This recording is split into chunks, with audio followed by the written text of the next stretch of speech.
Extra 1 ಇಂಚು. Lining ಹಾಕೋದಾದ್ರೆ ಇಲ್ಲಿ 1 inch extra ಆಯಿತಾ. Lining ಹಾಕೋದಾದ್ರೆ 1 inch extra, ಇಲ್ಲ ಅಂದರೆ 1.5 ಎಕ್ಸ್ಟ್ರಾ. ಸರಿನಾ? ಹಾಕಿದ್ರೆ 1.5. ಹಾಂ, ಓಕೆ.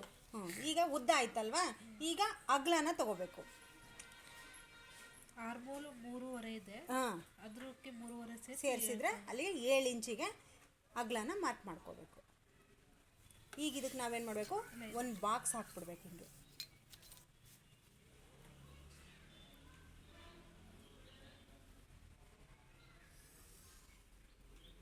ಓಕೆ, ಈಗ ಇಲ್ಲಿಗೆ ಒಂದು ಬಾಕ್ಸ್ ಹಾಕ್ಕೊಬಿಡಿ.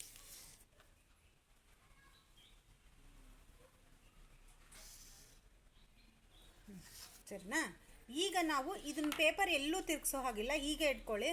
ತಿರುಗಿಸಿದ್ರೆ ನಿಮಗೆ ಯಾವ ಕಡೆಯಿಂದ ಡೌನಿಂಗ್ ಕೊಡಬೇಕು ಅದು ತುಂಬ ಕನ್ಫ್ಯೂಸ್ ಆಗುತ್ತೆ. ಹಾಗಾಗಿ ನಾವೇನು ಮಾಡಬೇಕು, ನಿಮ್ಮ ಕರೆಕ್ಟಾಗಿ ಸ್ಟ್ರೈಟಾಗೆ ಇದನ್ನ ಇಟ್ಕೊಳ್ಳಿ. ಇದು ಫೋಲ್ಡಿಂಗ್ ಭಾಗ ತುಂಬ ಇಂಪಾರ್ಟೆಂಟು, ಗೊತ್ತಾಯ್ತಾ? ಇದು ನಮ್ಮ ಇಂಪಾರ್ಟೆಂಟ್ ಅಂದರೆ ಇಲ್ಲಿ ಯಾವುದೇ ಜಾಯಿಂಟ್ ಬರಬಾರ್ದು ಸ್ಲೀವಲ್ಲಿ ಅಲ್ವಾ.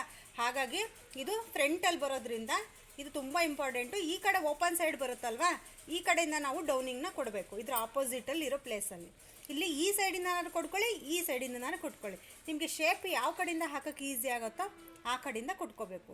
ಈಗ ನೀವು ಈ ಕಡೆಯಿಂದನೇ ಕೊಡ್ತೀರಾ? ಓಕೆ. ಈಗ 3 ಇಂಚ್ ಲೆಂತ್ ಇರೋ ಸ್ಲೀವಿಗೆ ಎಷ್ಟು ಡೌನಿಂಗ್ ತೊಗೋಬೇಕು ಅಂತ ಹೇಳಿದೆ ನಾನು? 1.5 ಇಂಚನ್ನು ಮಾರ್ಕ್ ಮಾಡಿ. ಮಾರ್ಕ್ ಮಾಡಿ.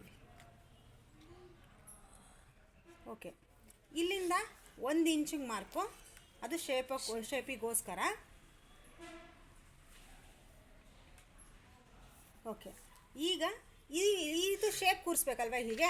ಇದು ಎಲ್ಲಿ ಹೋಗಿ ಕೂರಿಸ್ಬೇಕು ಅನ್ನೋದು ನಿಮಗೆ ಪರ್ಫೆಕ್ಟಾಗಿ ಗೊತ್ತಾಗಬೇಕು ಅಂದರೆ ಎಲ್ಲರ ಅಳತೆಗೂ ನಾವು 2.5 ಇಂಚಿಗೊಂದು ಮಾರ್ಕನ್ನು ಮಾಡ್ಕೋಬೇಕು. 2.5 ಇಂಚಿಗೆ ಮಾರ್ಕನ್ನು ಮಾಡಿ. ಓಕೆ, ಲೈನ್ ಮೇಲೆ ಮಾಡಿ, ಲೈನ್ ಮೇಲೆ ಮಾಡಿ ಹಾಗೆ. ಈಗ ಇಲ್ಲಿಗೆ ಒಂದು ಗೆರೆ ಹಾಕ್ಕೊಂಡು ಈ ಶೇಪನ್ನು ನೀಟಾಗಿ ಕೂರಿಸಿ.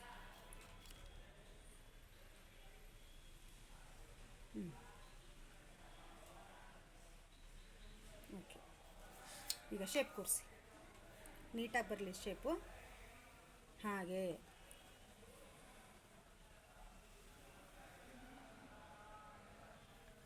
ಅಲ್ಲಿ ಮೋಲ್ಡ್ ಮಾಡಬೇಕು, ಈ ಭಾಗನ ಮೋಲ್ಡ್ ಮಾಡಬೇಕು, ಕರು ಬರಬೇಕು. ಹೀಗೆ ಗೊತ್ತಾ, ಇದು ಹೀಗೆ ಹಿಂಗೋಗ್ಬೇಕು, ಹಿಂಗೆ ಚೂಪು ಬರಬಾರ್ದು, ಹಿಂಗೆ ಬಂದು ಹಿಂಗೆ ಎಲ್ಲ ಹೋಗಬಾರ್ದು, ನೀಟಾಗಿ ಹಿಂಗೆ ಕರು ಬರಬೇಕು, ಗೊತ್ತಾಯ್ತಾ? ಈಗ ಇದನ್ನು ಫ್ರಂಟ್ ಫಿಟ್ಟಿಂಗ್ ಒಂದು ಹಾಕ್ಬಿಟ್ಟು ಮಾರ್ಜಿನ್ ಕೊಟ್ಕೊಂಡು ಮಾರ್ಕಿಂಗ್ ಮಾಡಿ.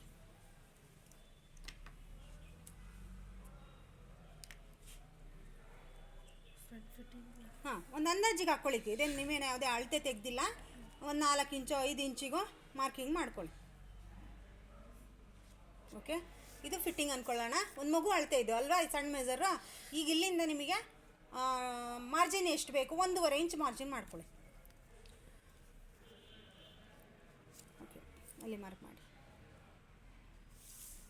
1.5 ಇಂಚ್ ಅಂದರೆ ಇಲ್ಲಿಗೆ ಬರುತ್ತೆ.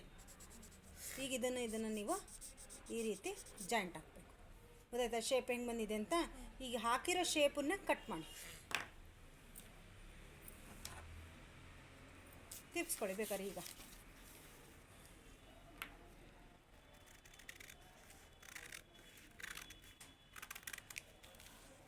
ಓಕೆ,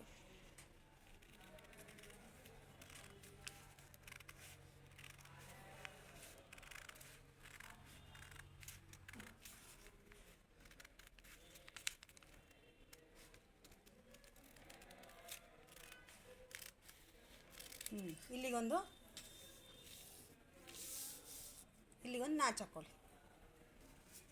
ನಾಚ್ ಹಾಕೋದೇನು, ಅದ್ರದ್ದು ಉಪಯೋಗ ಏನು ಗೊತ್ತಾಯ್ತಲ್ಲ? ಭುಜದ ಆಗಿ ಕರೆಕ್ಟಾಗಿ ನಾವು ಸೆಂಟ್ರಿಗೆ ಕೂರ್ಸೋಕೆ.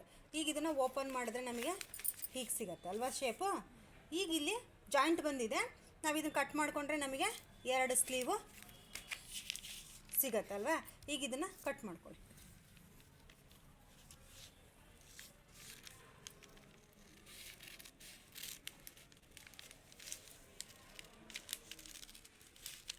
ಮಾರ್ಕಿಂಗ್ನ ಎಷ್ಟು ನೀಟಾಗಿ ಹಾಕಬೇಕೋ ಕಟಿಂಗ್ನೂ ಅಷ್ಟೇ ಇಂಪಾರ್ಟೆಂಟ್ ಕೊಡಬೇಕು ನಾವು ಕಟಿಂಗಿಗೂ.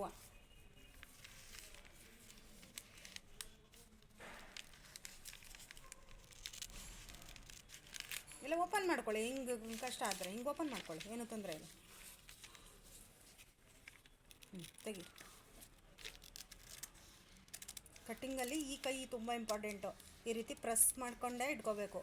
ಪೇಪರ್ ಅಥವಾ ಬಟ್ಟೆನಾಗಲಿ ಎತ್ತಬಾರ್ದು, ಮೇಲ್ಗಡೆ ಎತ್ತಾಗ ನಮಗೆ ಆಚೆ ಈಚೆ ಕತ್ತರಿ ಬೀಳುತ್ತೆ. ಓಕೆ, ಗೊತ್ತಾಯ್ತಾ? ಈಗ 2 ಸ್ಲೀವ್ ಇದೆ. ಲೆಫ್ಟ್ ಒಂದು ರೈಟ್ ಒಂದಿಗೆ